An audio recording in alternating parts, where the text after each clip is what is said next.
This is Lisa Herman, VTV News. This is the path of Hurricane Irma. Today is 9/9/2017. My girlfriend's in Tallahassee, so I'm very worried about her. But I just wanted to post this to show people what's going on. Peace out. Trees stripped bare of their leaves. French and Dutch military part of an international aid operation. Turks and Caicos, St. Bart's and St. John. The picture's almost apocalyptic. At least 21 now dead. Among them, a 2-year-old boy swept away by waters in Barbuda, where a shocking 95% of homes no longer stand. For those waiting, the fear is real. This is huge. It's really huge. And these surges by the beach, the water's going to come up really high. You get trapped in your homes. It's really scary. Images from the Caribbean in the wake of Irma tell a story of paradise lost. Islands like Barbuda and St. Martin are decimated. University of Maryland wind tunnel researchers recreate hurricane-force winds. This is now a Category 1 storm, 80 miles per hour. We're looking at some damage to unanchored mobile homes, trees, and shrubs. This is now a Category 2 storm, 100-mile-per-hour winds. There is no way you can stand in this. Significant damage to roofs, to windows. This is now a Category 3, 115 miles per hour. The wind is pulling my cheeks and my skin back. Anything that isn't tied down would be uprooted and torn from its foundation. After just a few minutes in Cat 3 winds last year, the engineers said enough. It's just absolutely exhausting to stand in those kinds of winds. Overnight, the major hurricane battering Turks and Caicos on its march toward the U.S. mainland. I'm scared as hell about my house. It's a race against time now in South Florida and beyond. I get the feeling this is the way it's going to with hundreds of thousands of residents ordered out. There is a very different mood in South Florida around this storm. In previous storms, there'd be some braggadocio about sticking it out, riding it out. There is a real palpable fear here when you talk to people. People who haven't left in previous storms are leaving this time around. There is a fear because of what people have seen already from this storm. A death toll that right now stands at 23, but continues to rise throughout the day. And the utter destruction it has already caused in the Caribbean, making some islands uninhabitable. So people are afraid if this storm does indeed hit South Florida as a Category 4. They know what that means here. They've been through it in the past. It could mean down tree lines, down power lines, roofs ripped off of houses, exterior walls ripped off. So we're already seeing people go into shelters at this early time. People are taking this seriously, and they are afraid, John. It is so quiet behind you. The people who have been told to evacuate, have they already gotten out of town? We've seen entire neighborhoods just turn into ghost towns within the last 24 hours. We could see an evacuation of more than 1.2 million people. And that evacuation, the window to get out, is narrowing each hour.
What many thought was a miss now has models shifting this way.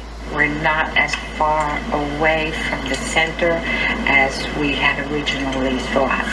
Grace and Frank Mazzarella scrambling to finish storm preps on Sanibel Island. My family wants us out of Florida totally, but that's a little bit difficult to do right now with traffic. Airlines are all booked up. Officials going door to door to make sure residents, especially the most vulnerable, weren't lulled into a sense of security. I'm just thinking about my family, my wife and puppy. The biggest issue here may be the storm surge, a wall of water coming ashore, leaving all of these low-lying homes underwater.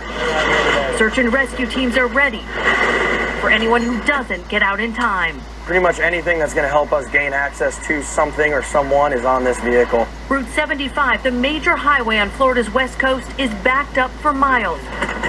Gas supplies are dwindling. Some places are running out of sandbags. The Velos family from Port Charlotte is evacuating, but couldn't find a place to go. All the hotels in Gainesville, Ocala, and Lake City, all of them were booked.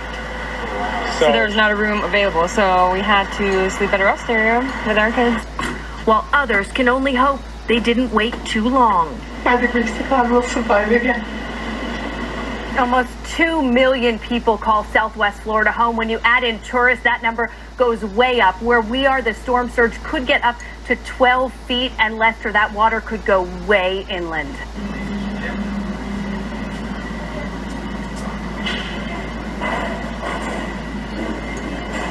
Of course, there are also the millions of people putting the worst storm surge Sunday afternoon near the Everglades. Now here is another issue and problem with that shift toward the west. That keeps it over the warm waters of the Gulf of Mexico a little longer, which means when it finally does come on shore, it's closer to us. It doesn't have as much time to weaken. And that's why we believe that just about the entire Tampa Bay area will feel hurricane force winds Sunday night into Monday morning, possibly even Category 2 or Category 3 force winds. And that's going to bring down some trees and power lines, but this is a fast mover. By Monday afternoon, it is already moving into Georgia. So this is what those computer models all, again, unfortunately taking that westerly jog, moving it up basically along I-75. And this is the new addition to the hurricane warnings up to Brooksville, up to Hernando County. A warning means you could feel hurricane force winds within 36 hours. There is also now a storm surge warning that extends all the way up to Hernando County, meaning that at least a small storm surge is expected within 36 hours. So here's the timing. Last day to prepare your home or evacuate is today. In fact, I would even say it's this morning. For tomorrow, the morning is going to be gusty. We'll start to feel the outer rain bands, but tomorrow afternoon and evening, that's when the damaging wind and flooding rain is a possibility as we head into Monday. Monday morning is going to be bad, but the rain is actually going to end by midday. Our next threat then is some coastal flooding due to an onshore wind after the storm passes. But let's talk about specifics with Ed Bloodsworth this morning. Where Key West, when tomorrow 8 a.m. That's first landfall. Where Naples, Cape Coral, Fort Myers, when tomorrow afternoon. And it could get intense, more intense, after it passes Key West. So here's the storm now, coming off of the Cuban coast, where our Patrick Ottman has done. You're looking at live pictures of Flagler Beach, which is near Daytona Beach, just to give you a sense of, well, this storm is out there. It is coming fast. But it has been deceptively calm in a lot of parts of Florida today. Here in Fort Myers, other than occasional bands of rain just over the last hour or so, it's been sunny outside. Folks have been walking around, but they know, based on the new tracking that we got this morning, that this storm has moved west. Fort Myers, Tampa, Naples, and Point South on the west. All are in the line of sight of this. We're obviously watching very closely to see if there are any movements in this storm, because that can have a big difference. I want to bring in reporter Randy Kay. You've been driving around, and you know, one of the things in Fort Myers is a lot of people just thought they were going to ride it out, but now that it's shifted west, all of a sudden they were going to shelters. You and I both drove by a shelter. You were able to stop at it. there were so many people outside there. Yeah, you couldn't help but notice it off the highway. We were all going up 75 North, and there was this massive crowd of people, as you saw. So we quickly jumped off, and it turns out it's Germain Arena, which is a hockey place. This is Lisa Herman, BTV, Saturday, 9/9/2017. Well, we have beautiful skies while poor Florida is getting hit with the hurricane. Should I say I'm in Swansea, Illinois?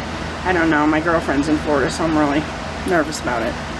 But anyway, this is what's going on here. And back to the news.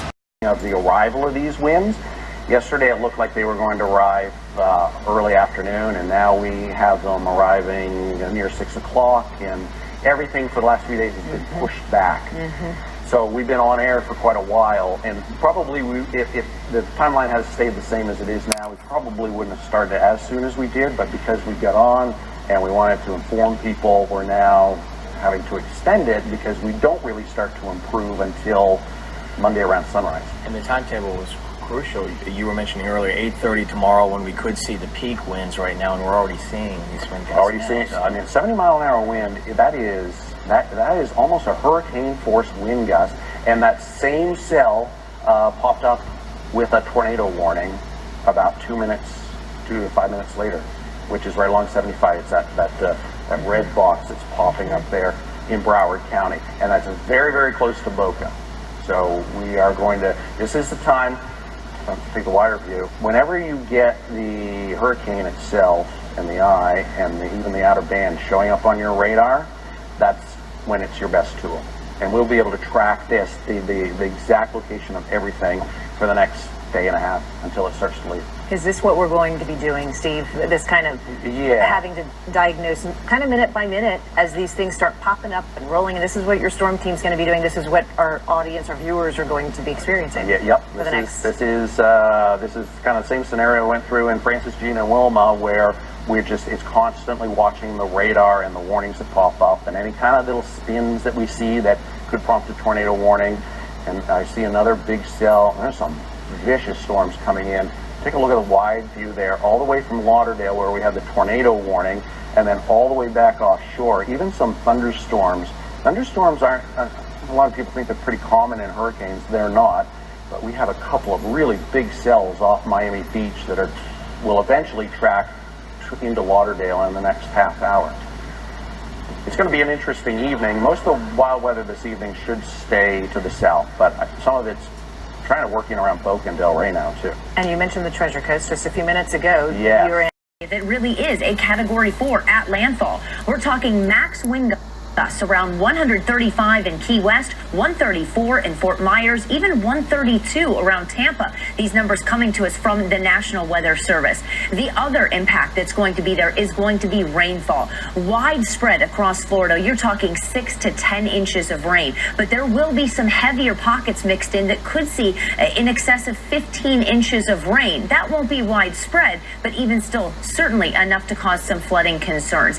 Even as the storm pushes farther north into other states, South Carolina, Georgia, Alabama, these states could also be looking at widespread 4 to 6 inches of rain as that storm continues its slow movement.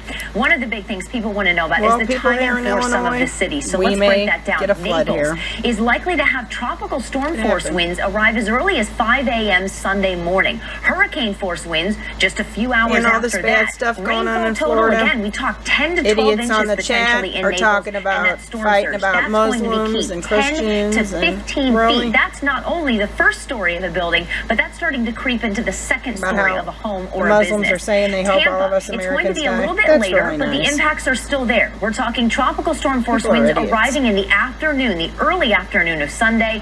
Hurricane force winds arriving by early evening on Sunday. Rainfall about 6 to 8 inches, and that storm surge about 5 to 8 feet. Here's a look at the radar. Don't forget, we also have the potential for severe weather. Tornado warnings have been occurring throughout the day today, and we have a tornado watch in effect for much of southern Florida through the day today, and that may even extend into tomorrow and further north as the system continues to push further off to the north. And it's mainly from those outer bands. So here's the look at severe weather threats for today. Damaging winds, but also the potential for isolated tornadoes. And again, this is just for today. This is likely going to push off to the north and into other states as we go into the coming days, and it becomes a bigger threat for places like Georgia, Alabama, as well as South Carolina. Allison, I'm really struck by the slowness of the storm. Just looking at your timeline there, Naples seeing hurricane force winds in the morning, hurricane force winds not in Tampa, which is a couple of hours away drive. It's about a 2-hour away drive from Fort Myers to Tampa, but they're not seeing hurricane force winds until about 8 o'clock Sunday night. I mean, this thing is moving up the West Coast all day tomorrow. Yeah, so you just talked about, you said about a 2-hour drive, but you have to keep in mind you're driving a car 60, 70 miles per hour. This thing's moving only 9 miles per hour. So that's why there's such a huge difference there. It's not very fast. So it takes a long time to get from Naples up towards Tampa. And that's why there's such a big difference there, Anderson. Yeah, Allison Chinchar, again, we'll continue to check in with you. Kyung La is in Miami Beach for us. Kyung, obviously now the storm seems to be on the same track, getting a sense of when it may make that turn. But again, for people in Miami Beach, it's really all about storm surge.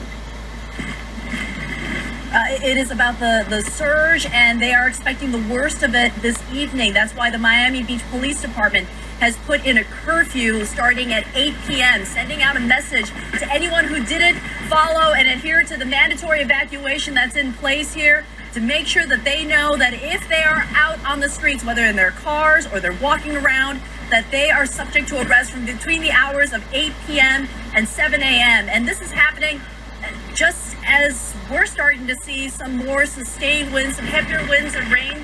And I want you to take a look at what the ocean is looking at right now. You can see the palm trees. They're really dancing here, but out there you can see that the ocean, there are a lot of waves, and that's really what has the fire department and the police department and this city very concerned. It is the storm surge. They still anticipate, even though the eye coming across here will not happen, they are very concerned about the storm surge, because this is a place that can flood even on a sunny day. So when you have these types of conditions, the wind and the rain, there are areas.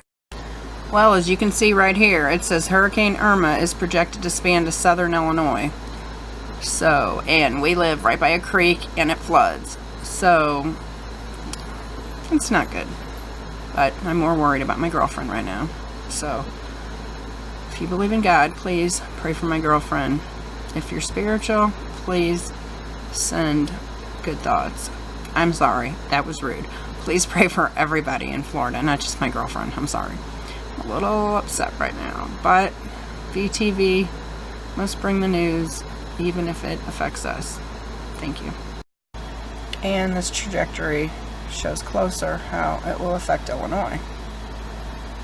And right there, it says Thursday, 8 a.m. Wednesday, 8 a.m. Probable path. So we shall see. County authorities. This is the Royal Park Bridge.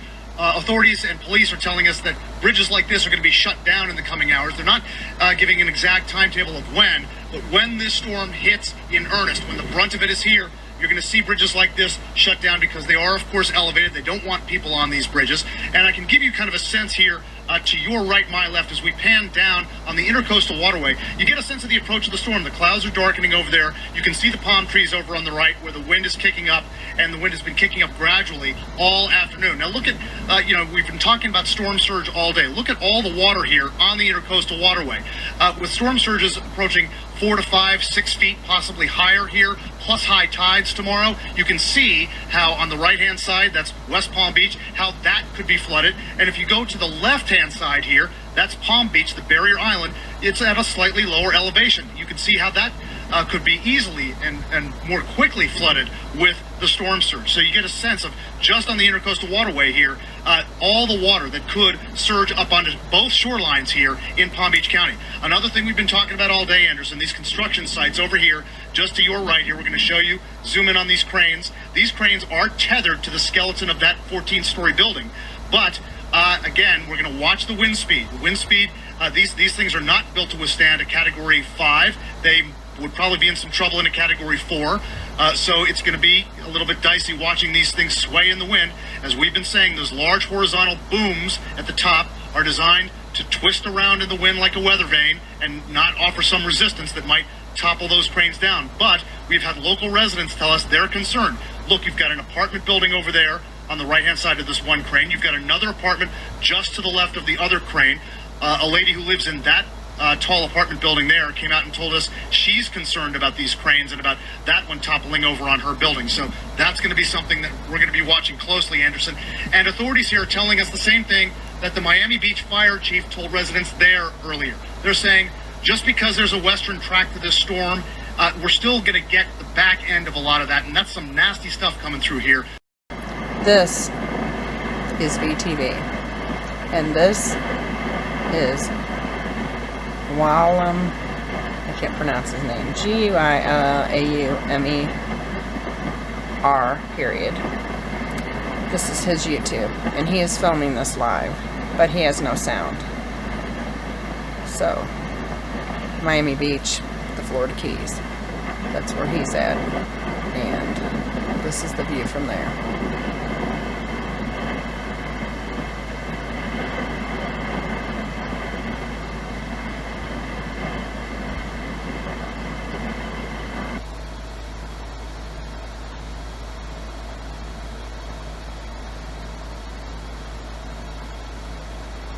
And let's go see another live footage. 30 to 130 mile per hour range. Even Tampa likely to be around 116. Now the East Coast, while it may not be as strong, you're still talking pretty strong wind gusts. In fact, Orlando looking at 95 miles per hour for their peak wind gust. Storm surge is also going to be a huge. All right, John Berman in Miami. Hurricane Irma has begun making the turn to the north. We are feeling consistent winds now here in Miami, 30 miles an hour, maybe a little bit more, and they probably won't go down for 12, 24 hours right now. Here to stay as this storm moves ever closer to the Florida Peninsula. Joining me now, David Halstead, the former Director of Emergency Management in the state of Florida. David, thanks so much for being with us, talking about the wind, but it does seem that the real concern right now is the storm surge, particularly on the west coast of Florida, talking about 10 to 15 feet in some places. And when you hear from the governor, when you hear from the director of FEMA, that's what they're watching so very closely. Why is it such a threat? The storm surge, especially on the west coast, that's a lower area than we are here, even Miami. 10, 15 feet would have been a real problem here. Over there, it's really a hazard and a concern for life safety. So the governor and certainly Administrator Long are all saying the right things, as are the local officials. Remember, the people are listening to their local officials. That is, evacuate or get to a shelter. We saw long lines today at a shelter, but that cleared up, and now those folks are in a safe environment. And to be clear, Drew Griffin was at that shelter with a long line. Everyone's inside now, and there still is space there. Some of the free buses have stopped running. You have to get yourself there. That's a little bit of a concern. People need to evacuate from these low-lying areas. Why do they need to listen so carefully? They need to listen so carefully because people are going to die because of water. Rarely are they going to die because of the winds. Rarely are they going to die from other causes. What they're going to die from is flooding and storm surge. And right now, storm surge has the potential of being the real killer on the west coast, and still a big concern here on the east coast. And I'm still very concerned.